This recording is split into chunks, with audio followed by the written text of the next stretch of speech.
Bom dia, eu sou a professora Hélia, professora da Sala de Recursos Multifuncionais. Nós estamos reunidos hoje para conversar um pouquinho sobre um aluno que faz parte da turma do 8º ano B do turno da manhã, turma essa que vocês assumirão durante este ano letivo, certo? Muito bem. O aluno J é um aluno com surdez profunda e usuário da língua brasileira de sinais.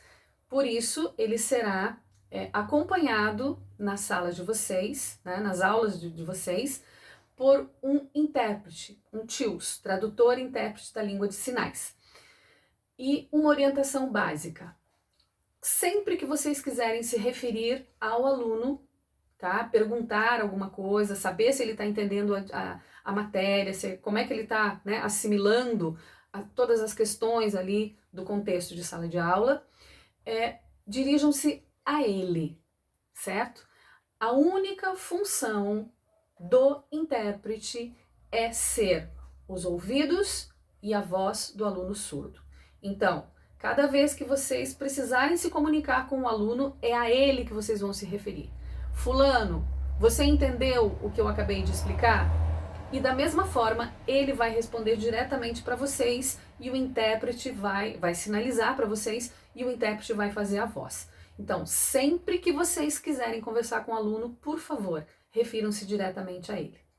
Características do nosso aluno surdo. Ele é concreto, por isso ele tem uma afinidade maior pelas ciências exatas, as coisas que são palpáveis, as coisas que são mensuráveis. Tudo aquilo que é abstrato é um pouquinho difícil, né, de assimilar. Por quê? Ele pensa em libras. E isso faz toda a diferença. A língua brasileira de sinais é uma língua visual. A língua portuguesa é uma língua fonética, não é? Então, se nós fecharmos os nossos olhos e alguém conversar conosco ou nos explicar alguma coisa, nós estaremos assimilando. O aluno surdo, não. Ele está, entre aspas, com os ouvidos fechados, com as orelhas fechadas, e ele precisa estar com os olhos abertos para ver toda a movimentação e tudo o que está acontecendo. Então, todo o canal de absorção do aluno surdo é visual, certo? Visual e sensorial. Então, ele é palpável, ele é concreto. Por isso, uma afinidade maior com as áreas de ciências exatas. Ciências humanas, como demandam aí muito mais leitura, escrita e interpretação de texto, ele vai apresentar mais dificuldade, certo? E essa é a característica específica do aluno J. Ele tem dificuldades na produção de textos. Os textos dele são textos curtos, são textos formados normalmente por frases simples ou por palavras soltas, o que não deixa em determinadas situações de expressar corretamente o que ele está entendendo, certo? Então, nós temos que ter muito cuidado na avaliação desse aluno, porque um texto que seja formado por frases simples, mas que me dê uma orientação de que esse aluno entendeu o processo, entendeu o contexto, ele entendeu a disciplina.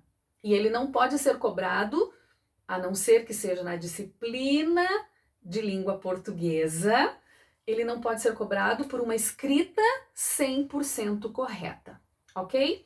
Na língua portuguesa, claro, a passos lentos também tentaremos trabalhar essas questões de dificuldade de produções de textos, fazer com que ele assimile melhor regras gramaticais e tenha uma ampliação de vocabulário que lhe propicie, né, ter uma escrita mais próxima, lógico, do que a língua portuguesa nos exige, ok?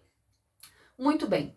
O aluno J será atendido em contraturno pela Sala de Recurso Multifuncional, né?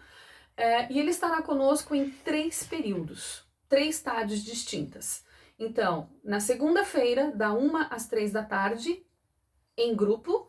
Na quarta-feira, das 3 às 5 da tarde, individualmente.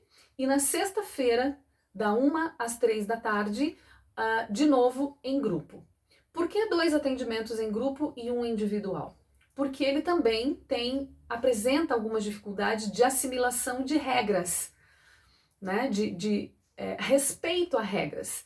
E a necessidade de respeitar regras, ela está muito mais evidente quando nós estamos em comunidade, não é? Eu não posso fazer o que eu quero na hora que eu quero, do jeito que eu bem entendo. Eu tenho que respeitar algumas questões, então por isso a opção de 2 atendimentos em grupo, para trabalharmos essas questões também de respeito, né, à regra e controle da ansiedade, e um atendimento individual, onde será focado questões mais específicas das dificuldades aí de leitura, escrita e abstração nas questões matemáticas, certo? Muito bem. Nosso objetivo principal, objetivo geral de trabalho, ele vai ser focado em desenvolver as competências linguísticas e textuais do aluno, né? Para que ele possa desenvolver leitura, escrita e interpretação. Por quê? Toda a nossa comunicação, ou todos os conteúdos, eles vêm escritos. Então, se o aluno tem dificuldade de leitura e interpretação do que está sendo pedido, ele não vai conseguir realizar a tarefa que está sendo solicitada. Então, esse é o nosso foco principal de trabalho, tá? Desenvolvimento das competências linguísticas e textuais do aluno. Como objetivos específicos, nós temos aí ampliação de vocabulário desse aluno, né? Vocabulário de português. Por quê? Porque a língua brasileira de sinais, ela é focada em gestos e não tem flexões verbais, não tem artigos, não tem preposições, não é? É uma estrutura completamente diferente. E, às vezes, uma palavra, o entendimento dessa palavra é numa situação só, né? Então, por exemplo, o aluno surdo não sabe, muitas vezes, dizer o que é estar gripado, porque na Libras ele fala, eu tenho gripe. Ele não fala, eu estou gripado, eu tenho gripe. Então, quando a gente fala de ampliação de vocabulário, ele conhece a palavra gripe, mas ele não conhece a palavra gripado. Então, ampliação de vocabulário, né? Assimilação de regras gramaticais da língua portuguesa, a estimulação de interpretação de texto, né? Estimular a abstração através de dramatizações, sequências de imagens, né? Placas, onde ele possa se expressar, né? Falar o que ele está vendo nas placas, nos cartazes, jogos e brincadeiras também que estimulem a escrita e a leitura, certo? O nosso plano de trabalho vai estar focado nos conteúdos de sala de aula. Então nós vamos ter muita troca, né? Muitas conversas entre o que vocês estão desenvolvendo em sala de aula, para que nós possamos aqui na sala de recursos multifuncionais trabalhar os conteúdos, certo? Vamos fazer uso de dramatizações, leituras visuais, né, de imagens, contextualização de situações vividas, situações problema, colocaremos para que ele tente aí organizar, né, a solução dos problemas, jogos e brincadeiras que estimulem escrita e interpretação de texto, estudos de caso, dentro da realidade, né, da sala de aula. Vamos aqui elaborar alguns estudos de caso para que ele possa estar desenvolvendo essa questão de pensar em cima de uma situação, de fazer a expressão em cima da situação, e a partir do momento que ele expressa isso corporalmente, nós vamos buscar essa produção textual, fazer com que ele expresse na escrita o que ele nos falou, né, através da sinalização em Libras. Muito bem. Esse é basicamente o trabalho com o aluno surdo, certo?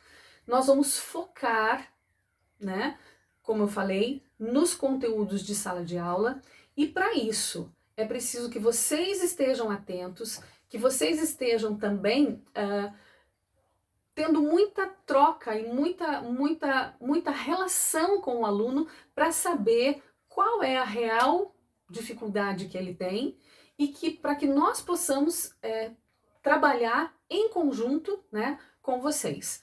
Em termos de materiais que nós usaremos, também fazemos a sugestão para que vocês trabalhem em sala de aula. Tudo que for visual, tudo que for concreto, trará ao aluno surdo uma melhor assimilação, uma melhor compreensão do contexto, do conteúdo. Não só o aluno surdo, né? Todos nós recebemos a informação e visualmente nós captamos muito mais essa informação. Então não é só o aluno surdo que será beneficiado, mas principalmente em função das dificuldades peculiares do indivíduo surdo, todo recurso visual se faz necessário.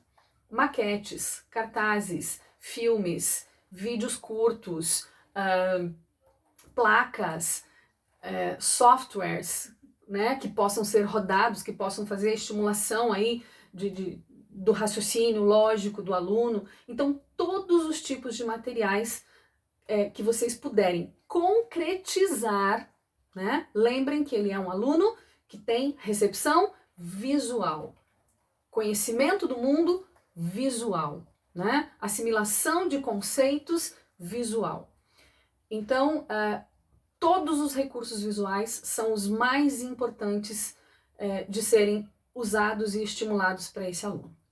Basicamente, será esse o nosso trabalho com o aluno J, e esperamos, em conjunto, né, fazermos muitas trocas e poder facilitar aí e fazer com que esse aluno tenha um melhor aproveitamento acadêmico, né, e possa acompanhar a turma de uma forma bem tranquila. Ok? Muito obrigada.